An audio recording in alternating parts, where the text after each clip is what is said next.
feels pokey, my throat feels itchy, my skin feels itchy, or my eyes are swollen. Now, these are usually reactions observed with people who have food allergies.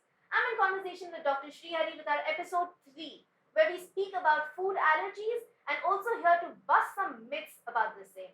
Thank you, doctor, for being with us here once again.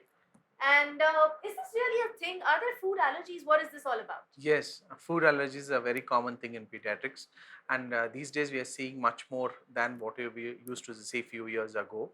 It can start as early as 6 to 9 months with cow milk allergy. It starts with cow milk allergy and eventually starts into nuts, Hmm. mushrooms, Right. fish, and many sorts of to specify.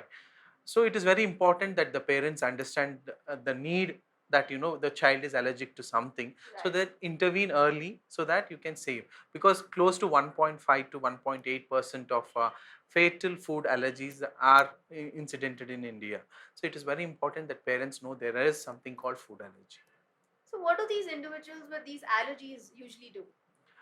See, they start suddenly. We see most of them coming with, a example, a cow milk allergy. They start coming with loose stools, vomiting, reaction with itching, a refusal to eat, all Right. these. Then we start, when they're coming in a 2 3 episodes of the same thing, we start suspecting the condition in there. Or we might have an emergency anaphylactic reaction or an urticarial reaction.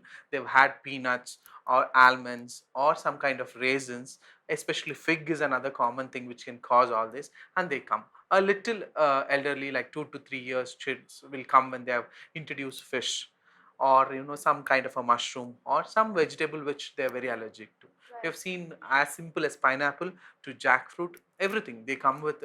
Food allergy is very common in Bangalore.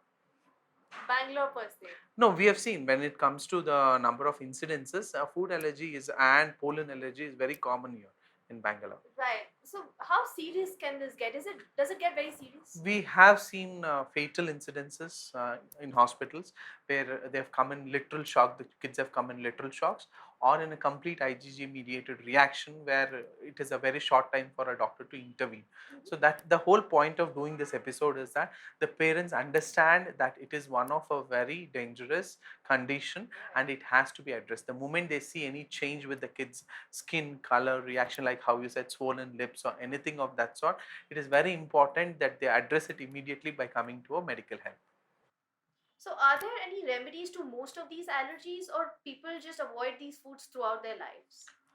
No, generally what happens is they have an allergy. So the intensity of allergy has been defined, will be defined by the dietitians or the allergy specialist when they come out to us. So what we generally ask them to introduce in a smaller quantity. Suddenly what happens is mother-in-law has said, or some friend of mine has said. So they mix a whole lot of elements into the cereals what they have done, and suddenly there is a burst of reaction. Rather, when you're introducing a new product or a food, make it a small, see how the child reacts to it, and then you can see the reaction how the child is doing, and then you can slowly introduce the complete food.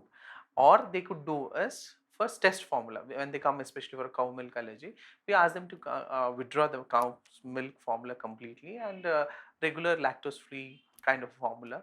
Once the baby is adapted and as the age grows, the immunoglobulins also will increase, so it will not give that kind of a reaction when they have suddenly introduced the Right. food.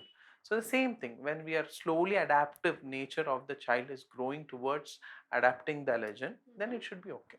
So they need not for lifetime, but there are few foods where they're completely reactive. I think it's best avoided rather than they're taking that risk. Right. So, we also spoke about busting myths. So, what are these myths which you would want to let them know that it's false? That that food allergy, they make it as a huge umbrella that once peanut is an allergy, they're allergic to every food, so they tend to cut down all the nuts.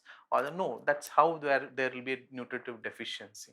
Or some one kid is having the food allergy, they tend to apply it to all the kids in the family, or the whole family will not avoid that kind of a food.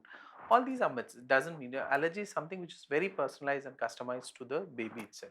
So they can see what is that the allergy which is causing it and address the problem. Right. Right.